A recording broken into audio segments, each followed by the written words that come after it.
Hai, video ini berisi ringkasan konsep dan formula untuk materi distribusi sampling, beserta aplikasi penggunaannya pada statistika inference, yaitu confidence interval dan pengujian hipotesis, yang dimaksudkan sebagai pedoman dalam menjawab soal-soal inference.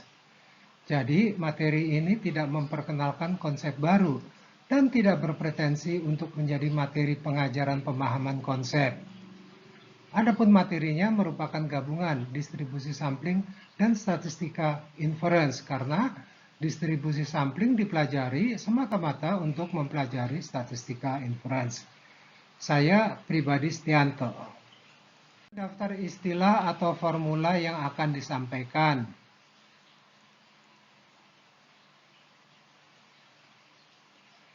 Yang pertama, apa itu distribusi sampling? Distribusi sampling merupakan distribusi probabilitas yang bersifat teoritis dari berbagai kemungkinan hasil sampel.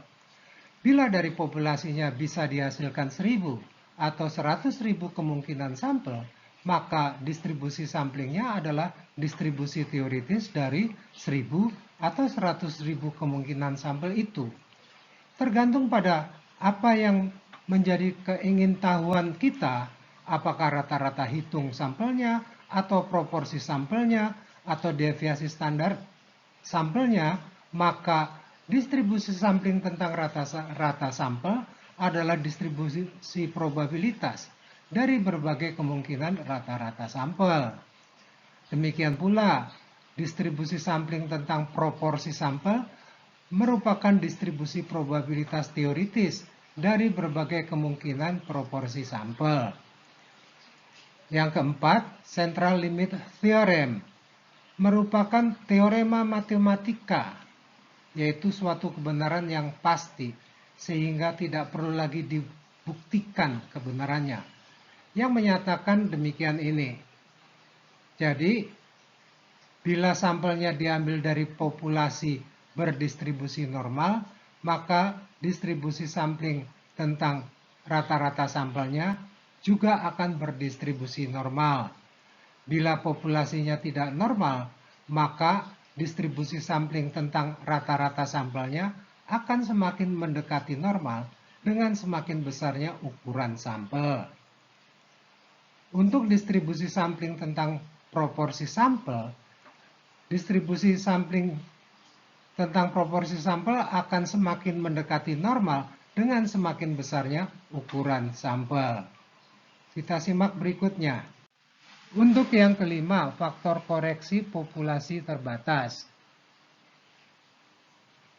Ketika populasi terbatas dan pengambilan sampel tanpa pengembalian, maka standar error atau deviasi standar distribusi samplingnya perlu ada pengali oleh besaran ini. Memang ketika sampelnya demikian kecil dibandingkan populasinya, katakanlah kurang dari 5% populasinya, maka kita boleh mengabaikan faktor koreksi tersebut. Nomor 6, standar error of X bar atau deviasi standar distribusi sampling tentang rata-rata sampel, atau singkatnya deviasi standar tentang X bar. Pada situasi deviasi standar populasi sigma diketahui, ya, adalah demikian ini, dan untuk situasi sigma tidak diketahui adalah demikian ini, yaitu menggunakan atau memanfaatkan deviasi standar sampel SX. Perhatikan cara menuliskannya. Besarannya adalah sigma atau deviasi standar populasi. Selanjutnya, sigma dari siapa? Karena ini adalah distribusi sampling tentang rata-rata sampel, maka variabelnya adalah rata-rata sampel, sehingga sigmanya adalah sigma X bar.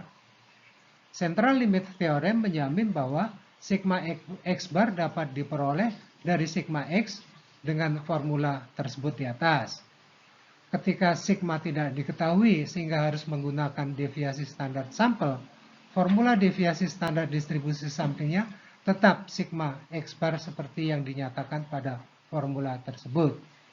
Ya, karena dia adalah deviasi standar dari berbagai kemungkinan X bar. Nomor 7, standar error of p-hat atau deviasi standar distribusi sampling tentang proporsi sampel atau singkatnya deviasi standar tentang p-hat, yang formula asalnya adalah demikian ini. Formula tersebut mensyaratkan diketahuinya P, proporsi populasi. Ketika digunakan pada confidence interval tentang proporsi populasi, karena nilai P belum diketahui, maka formulanya menjadi demikian, menggunakan proporsi sampel. Sedangkan ketika digunakan pada waktu pengujian hipotesis, P yang digunakan adalah P yang dihipotesiskan, sehingga dituliskan demikian ini. Catatan penting, pada video pembelajaran yang saya buat untuk confidence interval dan pengujian hipotesis, ada penggunaan simbol proporsi yang kurang akurat. Dikoreksi di sini sebagai berikut. Proporsi populasi menggunakan simbol P kecil, bukan P kapital. Dan proporsi sampel menggunakan p-hat atau p-bar. Mohon maaf atas kesalahan tersebut. Kita lanjutkan. Sekarang nomor 8. Formula umum confidence interval pada tingkat keyakinan tertentu atau tingkat signifikansi tertentu. Dengan margin of error perkalian dari unsur yang ada hubungannya dengan tingkat keyakinan dan standar errornya. Di situ dinyatakan sebagai Z alfa per 2 adalah yang ada kaitannya dengan tingkat keyakinannya, yaitu 1 minus alfa, dan standar error yang sesuai, sigma theta hat. Pada confidence interval rata-rata populasi, dengan sigma diketahui, akan menjadi demikian ini margin of error-nya. Apabila sigma tidak diketahui, akan menggunakan student t distribution yang seperti ini. Pada confidence interval proporsi populasi akan menjadi demikian. Secara tradisional, formula umum confidence interval dinyatakan demikian ini.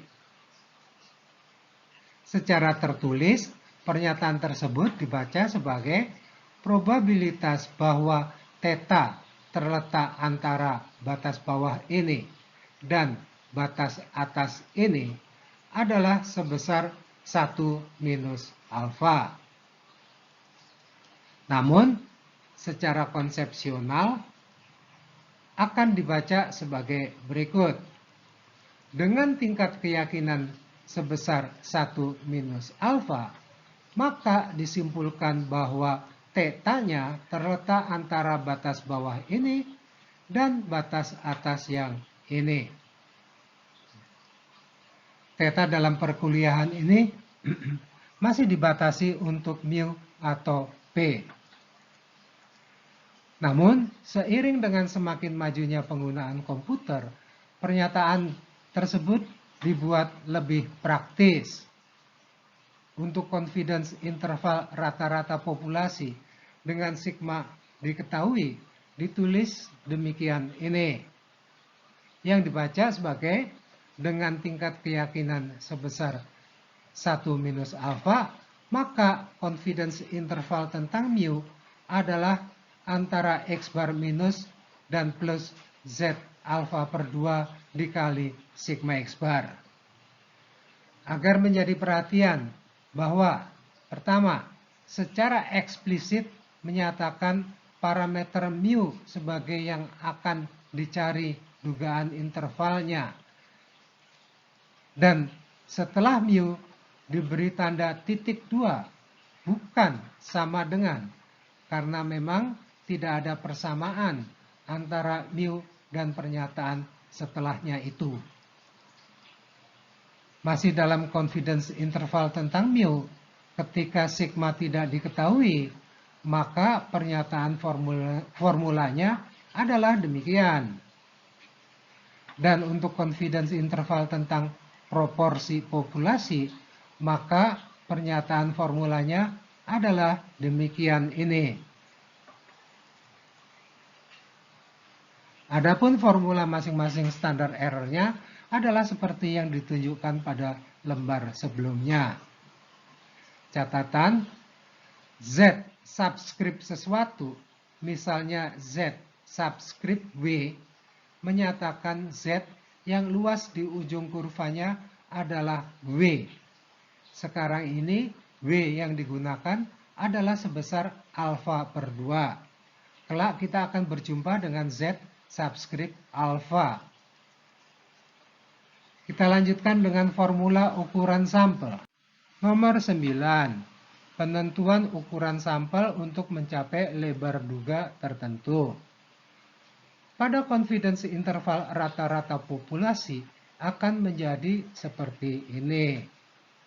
Bila deviasi standar populasi tidak diketahui, maka ambillah sampel pendahuluan yang tidak terlalu besar untuk mendapatkan deviasi standar sampel yang kemudian digunakan sebagai estimator bagi sigma untuk diterapkan pada formula barusan. Sedangkan pada confidence interval proporsi populasi, formulanya akan menjadi demikian ini.